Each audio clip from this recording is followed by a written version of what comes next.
Hello guys, मैं आपका दोस्त रोनिक आज मेरे न्यू वीडियो के साथ प्रेजेंट हूँ। स्टडी स्टार्ट करने से पहले अगर अभी तक आपने मेरे चैनल को सब्सक्राइब नहीं किया है, please go and subscribe my channel and click on bell icon for more interesting video. और उससे भी इम्पोर्टेंट बात दोस्तों, वीडियो को पूरा एंड तक देखिएगा क्योंकि वीडियो के बीच बीच में वीडियो खत्म होने तक मैंने इम्पोर्टेंट क्वेश्चंस भी दिया है। अगर आपने एक भी पार्ट मिस कर दिया तो हो सकता है बोर्ड के लिए इंपॉर्टेंट क्वेश्चन मिस कर सकते हो। तो चलो हम स्टार्ट करते हैं। सो गाइस, आज हम स्टार्ट करने वाले हैं हमारा नया सब्जेक्ट जिसका नाम है DSBM, मतलब drug store and business management. Subject start करने से पहले हम डिस्कस करेंगे कि ये सब्जेक्ट हमें क्यों पढ़ना है, क्या एम है सब्जेक्ट को हमें पढ़ने का। तो मैं बताता हूँ। As you know, human life is based upon the principle of क्या बोला मैंने कि इंसानों की जिंदगी किस पे आधारित है, काम पे। जैसे कि आप सब जानते हैं कि इंसान की लाइफ में सबसे ज्यादा इंपॉर्टेंट क्या है, काम। भले वो काम हमें पसंद ना हो फिर भी हमें वो करना पड़ता है। क्यों? हमारे घर को चलाने के लिए और बाकी के नीड्स पूरी करने के लिए। तो वैसे ही हम इंसानों में से कुछ लोग होते हैं कि इस काम को अपना प्रोफेशन बना लेते हैं और कुछ लोग इसे ऑक्यूपेशन बनाकर चलते रहते हैं। तो उसी प्रोफेशन में आज हम एक बेस्ट प्रोफेशन की बात करने वाले हैं जिसका नाम है फार्मेसी। वैसे तो फार्मेसी दो ऑप्शन पे चलता है। पहला कि एक इंसान एज अ फार्मासिस्ट काम कर सकता है किसी गवर्नमेंट हॉस्पिटल में, डिस्पेंसरी में या किसी प्राइवेट नर्सिंग होम में, और या तो वो फार्मासिस्ट खुद का ड्रग स्टोर ओपन कर सकता है, या तो वो रिटेल या तो वो होलसेल। और उससे भी इंपॉर्टेंट बात जो दोस्तों होती है कि किसी भी बिजनेस को स्टार्ट करने से पहले या बिजनेस को स्मूथली रन करने के लिए किसकी जरूरत होती है, नॉलेज, और उसके साथ ही साथ personality, communication, even the intelligence. तो ये चैप्टर हमें इसीलिए दिया है कि ये हमारे पर्सनैलिटी को डेवलप करना चाहती है, कम्युनिकेशन को डेवलप करना चाहती है और हमें बिजनेस का नॉलेज देना चाहती है। तो इस चैप्टर में जो सबसे इंपॉर्टेंट पार्ट है वो है आपका कॉमर्स और है आपका अकाउंट्स। मतलब ये जो drug store and business management आपको दिया गया है ये दो पार्ट में डिवाइड है, एक है कॉमर्स, एक है अकाउंट्स। कॉमर्स में आपको टोटल कितने चैप्टर्स कंप्लीट करने हैं, 8, और अकाउंटेंसी में आपको करना है 6। मतलब टोटल आपका DSBM 14 चैप्टर का बना हुआ है। इसमें जो आज हम फोकस करने वाले हैं वो है कॉमर्स, क्योंकि जब तक हमें कॉमर्स नहीं पता चलेगा इस अकाउंट्स को सीखने के लिए मजा नहीं आएगा। तो आज हम जो सबसे ज्यादा फोकस करने वाले हैं वो है हमारा कॉमर्स। तो स्टार्ट। तो चलो हम अभी देखते हैं कॉमर्स क्या होता है। कॉमर्स पहले मैं इंग्लिश में पढ़ूंगा फिर हिंदी में समझाऊंगा। क्या होता है? It is that aspect of business activity which is concerned with distribution of goods and service produced by industry। मतलब क्या होता है?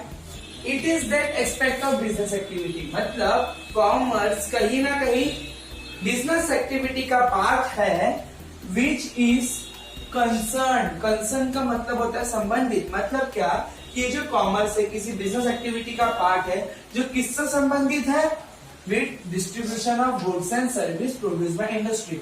मतलब कहीं ना कहीं कॉमर्स का सबसे इंपॉर्टेंट काम होता है कि वो डिस्ट्रीब्यूट करे क्या, गुड्स और सर्विस। पर गुड्स और सर्विस आएगा कहां से, प्रोड्यूस बाय इंडस्ट्री। मतलब जो गुड इंडस्ट्री बनाएगा उसको डिस्ट्रीब्यूशन का काम किसका होता है, कॉमर्स का। ये तो हो गया डेफिनेशन। पर इंपॉर्टेंट पॉइंट और क्या होता है, it serve as a link between producer और कंज्यूमर।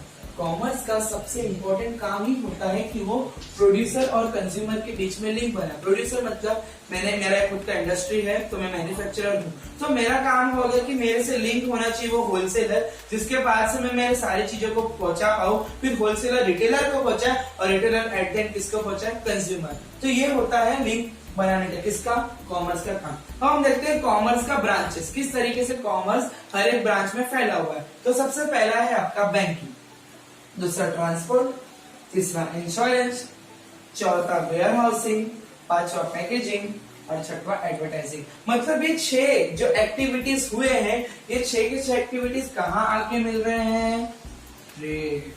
मतलब सबसे इंपॉर्टेंट जो होता है वो होता है हमारा ट्रेड। हम ट्रेड को तो डिटेल में देखेंगे पर पहले ट्रेड का थोड़ा सा क्लासिफिकेशन देखते हैं फिर हम डिटेल में चलते हैं। तो ट्रेड 2 पार्ट में डिवाइड हुआ है।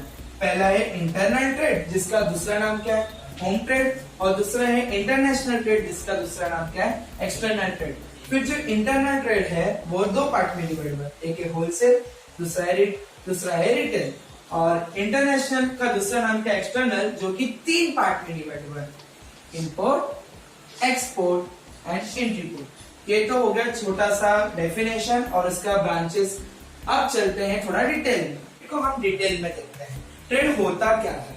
तो trade means buying, selling and exchange of goods and service. मतलब क्या, किसी भी प्रोडक्ट को बाय मतलब क्या होता है, खरीदना। बाइंग का मतलब होता है खरीदना, सेलिंग का मतलब होता है बेचना, एक्सचेंज का मतलब होता है आपस में अदला बदली करना। मतलब जब हम ट्रेड के लैंग्वेज में इसको बात करें तो किसी भी प्रोडक्ट को हमें या तो बाय करना है, बाय मतलब खरीदना है, या तो उसे बेचना है, या तो आपस में अदला बदली करना है। मतलब एक स्टेट से माल लिया दूसरे स्टेट में बेचा, बाहर से माल लिया इस देश में लाया, तो वो सारी चीजें किसमें होती है, ट्रेड में। तो ट्रेड का जैसे कि मैंने आपको क्लासिफिकेशन बताया था कि ट्रेड दो पार्ट में डिवाइड है, एक है इंटरनल ट्रेड, दूसरा है इंटरनेशनल ट्रेड। पर अभी आपको पता चलेगा कि इंटरनल ट्रेड का दूसरा नाम है होम ट्रेड और इंटरनेशनल ट्रेड का नाम है एक्सटर्नल ट्रेड। तो हम पहले एक एक चीज को फोकस करते हैं। इंटरनल ट्रेड मतलब क्या होता है?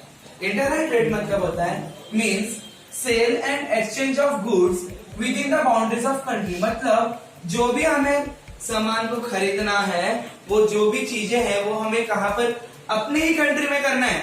मतलब बाहर के देश को अलाउड करना ही नहीं है। भाई इतने सारे स्टेट है, हर एक स्टेट आपस में अदला बदली करेगा, तो उसे हम बोलेंगे इंटरनल ट्रेड। मतलब जो भी गुड्स है वो कंट्री में ही रहेगी, कंट्री का ही मुनाफा होगा, वो इंटरनल ट्रेड से। अब इंटरनल ट्रेड में भी दो पार्ट डिवाइड है, एक है आपका होलसेल ट्रेड, दूसरा आपका रिटेल ट्रेड।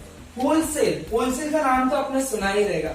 होलसेल का मतलब क्या होता है कि किसी भी प्रोडक्ट को ज्यादा अमाउंट में लेना, बल्क क्वांटिटी में लेना, और उसे क्या करना, रिटेलर्स को, जो डायरेक्ट रिटेलर्स को जिसका डायरेक्ट कॉन्टेक्ट होता है कंज्यूमर के साथ। तो होलसेल का मतलब होता है सेल ऑफ गुड्स, मतलब गुड्स को बेचना है इन लार्ज क्वांटिटी। मतलब होलसेल ट्रेड क्या करता है कि बहुत सारे क्वांटिटी में तुम्हारे प्रोडक्ट को लेता है, और वो किसको देता है, रिटेलर को, और रिटेलर किसको देगा, कंज्यूमर। फिर आता है रिटेल ट्रेड। रिटेल ट्रेड तो आपको समझता होगा कि जाना मैना हर एक स्टोर, जो नॉर्मल स्टोर होता है, चाहे वो ड्रग स्टोर हो या तो वो बाकी के कोई भी किराना शॉप भी हो, तो वो कहां पर आता है, रिटेल ट्रेड। और रिटेल ट्रेड का मतलब क्या होता है, रिटेलर जो रिटेल ट्रेड चलाते हैं उनको रिटेलर्स बोला जाता है। Retailer supply requirement of consumer. मतलब रिटेलर्स क्या करता है, हमारे रिक्वायरमेंट के, एक नॉर्मल कंज्यूमर के रिक्वायरमेंट को पूरा करता है। जैसे कि आप मेडिकल में जानते हैं, तो मेडिकल क्या आपका रिटेल ट्रेड है। अगर हमें कोई भी चीज जरूरत होती है तो हम कहां से लेते हैं, रिटेल ट्रेड से, होलसेल से नहीं। क्योंकि होलसेल क्या होता है, एक एजेंसी होता है। अगर हम फार्मेसी के लैंग्वेज में बात करें तो होलसेल हमारा एक एजेंसी है, तो क्या करता है, बल्क क्वांटिटी में सारे मेडिसिन को किसको देता है, रिटेलर्स को, मतलब मेडिकल वालों को देता है। और ये मेडिकल वाले किसे देते हैं, हम कंज्यूमर को। नेक्स्ट आता है हमारा इंटरनेशनल ट्रेड। पहले इंटरनेशनल ट्रेड देखते होता क्या है, means exchange of goods and service between different country. यहाँ पर क्या था, with in boundary of country, मतलब हमारे ही कंट्री में जो करना हमें कर सकते हैं। पर इंटरनेशनल ट्रेड का मतलब होता है कि हम हमारे जो प्रोडक्ट है उसको बाहर के देशों में भी फैला सकते हैं। तो भी कैसे, अलग अलग तरीके से। तो सबसे पहला जो तरीका होता है वो होता है इंपोर्ट ट्रेड। क्या होता है, इंपोर्ट ट्रेड। इंपोर्ट ट्रेड का मतलब क्या होता है कि trader of one country purchases goods from other country. मतलब क्या, इंपोर्ट, इन मतलब लाना होता है। मतलब क्या कि जो अभी मैं इस देश का, अगर मैं भारत देश का ट्रेडर हूं तो मैं क्या करूंगा, अमेरिका से मेरे प्रोडक्ट को मंगाऊंगा, और मंगाने के बाद जब वो मेरे कंट्री में आ जाएगा तो वो कौन सा ट्रेड होगा, वो होगा इंपोर्ट। इंपोर्ट का मतलब होता है बाहर के देश से कोई भी सामान को हमारे देश में लाना। फिर उसके बाद होता है एक्सपोर्ट। एक्सपोर्ट का मतलब ये होता है हमारे देश से बाहर बेचना। मतलब क्या, trader of one country sell. देखो यहाँ पर परचेस का हम क्या है, बाहर के देश से खरीदते हैं, पर एक्सपोर्ट में मतलब क्या होता है, सेल मतलब होता है बेचना। हम क्या करते हैं, हमारे प्रोडक्ट को बेचते, सेल गुड्स टू मतलब किसे बेचते हैं, अदर कंट्रीज। मतलब अगर हमने कोई चीज बनाया है तो हम वो चीजों को कहाँ बेच सकते हैं, बाहर देश में बेच सकते हैं। तो उस ट्रेड को बोलते हैं एक्सपोर्ट ट्रेड। फिर आता है इंपोर्ट ट्रेड। ये बहुत मजेदार ट्रेड है। देखो क्या होता है, trader purchase goods from one country, मतलब क्या होता है, कोई ट्रेडर है वो क्या करता है, बाहर के देश से प्रोडक्ट ले लिया। फॉर एग्जाम्पल मैंने अमेरिका से प्रोडक्ट ले लिया प्रोडक्ट मेरे पास आ गया। फिर उसके बाद देखो, and sell the same goods to other country. मैंने अमेरिका से प्रोडक्ट लिया, मैं इंडिया हूँ, अमेरिका से प्रोडक्ट लिया और मैंने रशिया को बेच दिया। मतलब क्या होगा, एंट्री गुड, मतलब दूसरे कंट्री से गुड लो और उसे दूसरे के पास भेज दो। तो इससे किसका मुनाफा है, मिडल मैन, मतलब इंडिया का मुनाफा है। तो ये होता है छोटा सा ट्रेड। ये सबसे इंपॉर्टेंट पार्ट है, क्योंकि हमें पता होना चाहिए कि ट्रेडिंग कैसी है। तो आपको समझा होगा कि 2 पार्ट के ट्रेड है, और फिर वो ट्रेड में होलसेल, रिटेल, इंपोर्ट, एक्सपोर्ट और इंट्रीपोर्ट। तो ये था आपका छोटा सा ट्रेड। अभी मैं आपको वो सारी एक्टिविटीज बताऊंगा, जैसे कि मैंने आपको बताया था बैंकिंग, वेयर हाउसिंग, एडवर्टाइजिंग। तो वो सारी चीजों का हम थोड़ा सा बेसिक देखते हैं। तो अभी नेक्स्ट टॉपिक है, वो है activities revolving around the trade. मतलब ट्रेड के आजू बाजू आपने देखा था, मैंने लिखा था banking, transport, insurance, warehousing, packaging, advertising. अभी हर एक चीजों को थोड़ा थोड़ा देखते हैं कि होता क्या। पहला आता है बैंकिंग। बैंकिंग क्या करता है, it remove hindrance of finance and credit.